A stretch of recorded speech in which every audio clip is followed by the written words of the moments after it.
Ok les amis, c'est samedi. Il est 9h30, Babou est déjà parti travailler tout ce matin.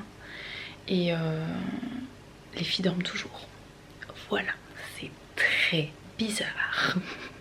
Elles qui se réveillent entre 7h30 et 8h15 grand max en ce moment.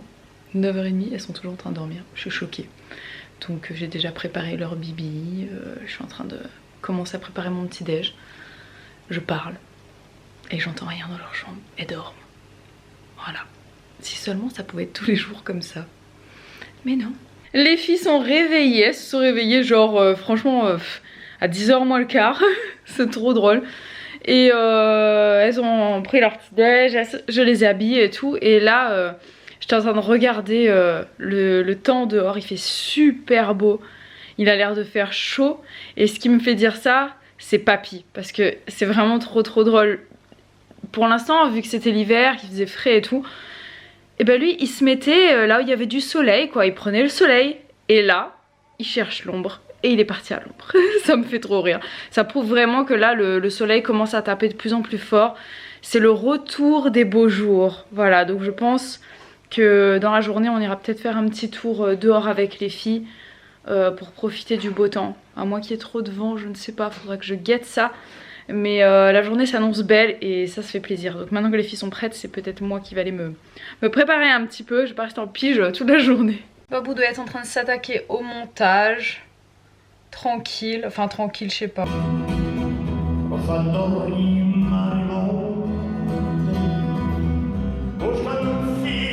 J'étais en train de répondre aux commentaires et j'ai une question qui revient plusieurs fois. Je m'étais dit que j'allais vite fait l'aborder comme ça. C'était une question par rapport voilà, à ma fertilité, savoir est-ce que je fais quelque chose pour ça, en gros. Mes trucs et astuces peut-être pour tomber enceinte plus vite. Sachez qu'on a fait une vidéo sur les essais bébés, donc je vous invite vraiment à aller la voir en cliquant sur le i ici. Et rapidement, je vais juste vous dire que ce que j'ai fait pour ces 2 dernières grossesses, c'est que à chaque fois que le projet arrivait en fait du bébé, je prenais des compléments alimentaires d'acide folique et des trucs comme ça. Donc typiquement je prenais des Gestarel et je faisais ça donc avant la conception et pendant au moins le premier trimestre de grossesse. Enfin quoique même pendant toute la grossesse j'en prenais. Oui, j'en prends toute la grossesse, bref. Et sinon, j'essaie d'avoir une alimentation assez saine, c'est-à-dire beaucoup de fruits et légumes. J'essaye de privilégier un maximum des aliments bio. Et sinon, une activité physique normale, c'est-à-dire, voilà, j'essaye d'être le moins sédentaire possible. Et puis sinon, bien sûr, d'avoir des rapports réguliers. Et surtout pendant la période d'ovulation. Et voilà, donc si on ne connaît pas c'est quand la période d'ovulation, c'est bien de se faire aider par la symptothermie, donc voilà, d'observer un petit peu les signaux de son corps et si vraiment on s'y connaît pas et qu'on n'a pas envie de s'y pencher, de prendre des tests d'ovulation qui coûtent vraiment pas cher par kit de 80-100 sur Amazon et voilà. Et bien sûr si malgré ça vous continuez de galérer et que ça fait plus d'1 an que vous essayez et que vous n'êtes toujours pas tombée enceinte, je vous invite vraiment à consulter des spécialistes. Il y a des médecins pour ça, vraiment dans la PMA, il y a beaucoup de choses qui se font de plus en plus pour aider les couples à avoir leur petit bébé. Donc n'hésitez pas à vous faire un petit check-up et puis je vous souhaite très vite d'avoir un beau positif sur votre test de grossesse si vous êtes en essai bébé. Bon appétit Olivia. Bon appétit Elena. C'est bon les lasagnes de maman?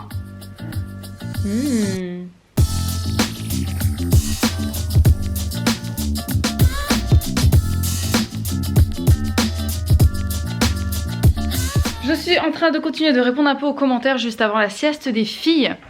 Et je voulais revenir répondre à une petite question concernant cette 3e grossesse. Une question, enfin pas une question mais plusieurs questions autour d'un thème, c'est l'allaitement. Mon allaitement par rapport à Olivia. Est-ce que l'allaitement d'Olivia s'est arrêté à cause de la grossesse? Est-ce que c'était une volonté de ma part, etc. Puisque donc je n'avais pas abordé ce sujet à l'époque. En fait, du moment en fait que je suis tombée enceinte, quasiment au jour le jour quoi, je n'ai pas compris comment c'était possible, mais Olivia tétait. Et en fait elle tétait moins longtemps que d'habitude, comme si le goût du lait avait changé, ce qui est fort possible avec une grossesse, et ça lui plaisait moins. Et donc elle a commencé à avoir un petit recul au fur et à mesure, et elle tétait sur des durées plus courtes, jusqu'au moment où en fait elle refusait même de téter, c'est à dire qu'elle venait, elle mettait sa bouche dessus, elle me souriait, et puis après elle me le poussait gentiment, l'air de me dire non c'est bon. Donc comme elle refusait plusieurs fois comme ça, j'ai fini par avoir moins de lait forcément, puisqu'elle tétait moins en quantité et en fréquence. Donc du coup très très vite j'ai eu beaucoup moins de lait. Là aussi je pense que c'est lié à la grossesse, ma production de lait a chuté mais d'un coup, même si je continuais de tirer mon lait, en fait j'en avais plus. Donc du coup j'ai arrêté de tirer mon lait, je continuais quand même de lui proposer le sein mais elle en voulait plus. Voilà, très clairement au départ elle refusait un petit peu, et puis après c'était catégorique, elle voulait plus le téter. Donc voilà, ça s'est arrêté comme ça. Donc forcément ça a un lien, c'est évident, mais on l'a très bien vécu elle et moi, donc voilà. Tu choisis le livre? Alors admirer le désordre. Voilà, c'est les enfants. C'est les enfants qui me sortent les livres de partout et qui me font tomber mon linge de la pile. Ça c'est plutôt Olivia généralement qui fait ça. Voilà, bon tu choisis ton livre, on va aller lire une histoire. Allez, après on va faire dodo. Oh super ça. En direct du bureau, je réponds aux commentaires toujours, les filles dorment.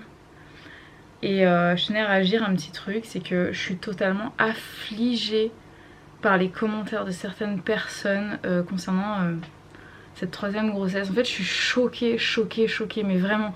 C'est à dire que des commentaires méchants on en a, mais depuis le début de l'ouverture de ma première chaîne en 2012. Mais là c'est des trucs qui sont tellement remplis de haine et qui sont tellement choquants. Je comprends pas comment on peut oser écrire des horreurs pareilles, entre le fait que bref, je trouve pas mes mots en fait. Je suis choquée qu'il y ait des gens qui nous crachent de la haine parce que je suis enceinte une troisième fois. Et c'est outrant en fait. Ça me choque. J'ai pas... Je sais même plus quoi dire quoi. Là je lis des commentaires comme ça, d'habitude j'ai toujours une vanne qui me vient pour répondre, mais là c'est tellement haineux.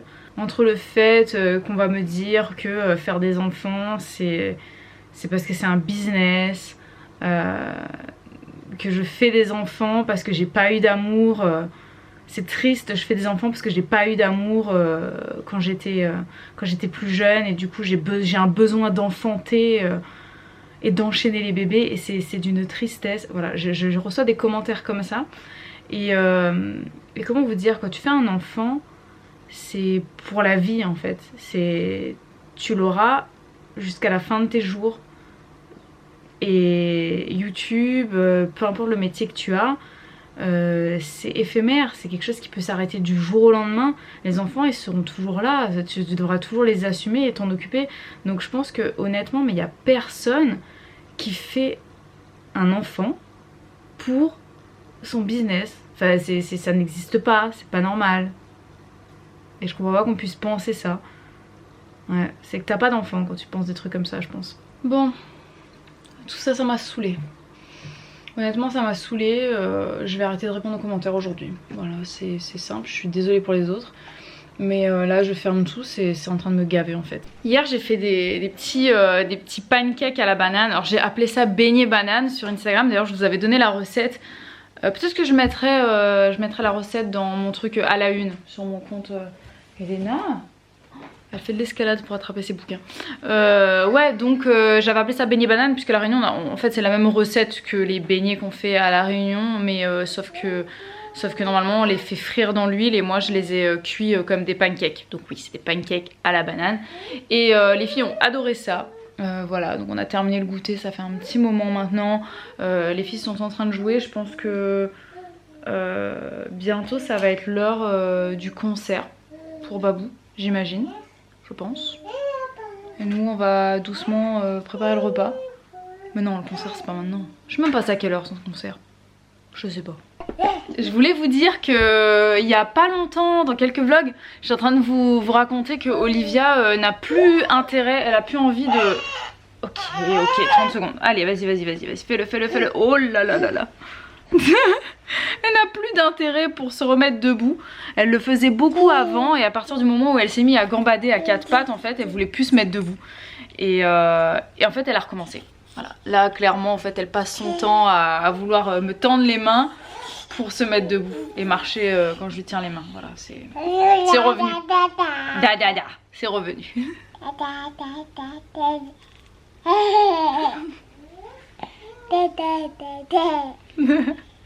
Ce bébé se marre tout le temps. Olivia, elle se marre tout le temps. Hein? Tu te marres tout le temps, on sait pas pourquoi, mais tu ris tout le temps. Hein? Sauf quand t'as mal aux dents. Ah, ça, c'est moins drôle. Et sinon, je suis un petit peu triste parce que j'ai une très forte envie de civer Zourit. Comme le faisait ma mère, quoi, enfin comme elle le fait, et j'en ai très envie. Un bon civet Zourit avec un bon rougail et du riz. Et sauf que bah, j'ai pas ce qu'il faut pour le faire. J'ai du vin pour faire le civet. J'ai un genre de Zourit, quoi. Mais le problème c'est que le vin que j'ai c'est du grand bon vin, quoi. Tu vois, je vais pas l'utiliser pour faire un civet. Ça m'embête un peu, quoi. Mais l'envie est tentante, hein.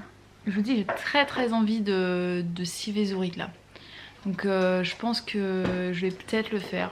Sinon je le fais en curry, mais c'est pas pareil, hein. Le civet c'est différent. Oh, elle m'a fait peur.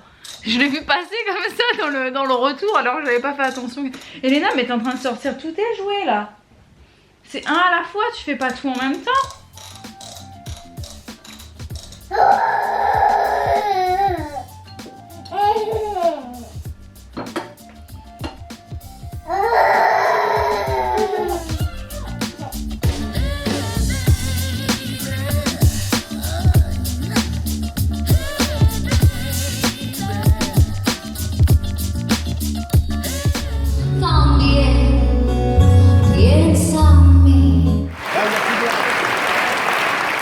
C'est la nuit, il est 21h30, j'ai couché les filles il y a allez 3/4 d'heure et j'étais tranquille en train de préparer mes prochains yaourts.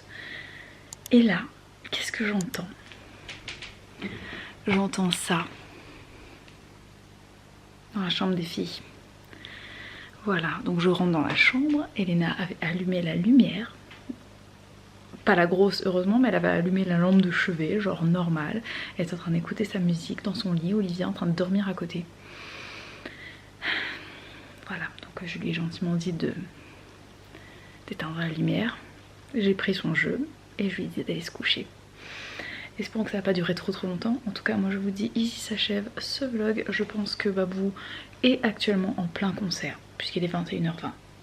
Et au moment du démontage tout à l'heure, je pense que je serai en train de dormir, puisque d'après ce qu'il m'a dit, il sera pas rentré avant 3-4 heures du matin, le pauvre. Voilà, surtout que demain il bosse sur un autre spectacle, donc voilà, il n'est pas rendu, hein. Le pauvre, il va être fatigué ce week-end. Enfin, voilà, donc du coup, moi je vous dis à demain pour un nouveau vlog. Ciao ciao.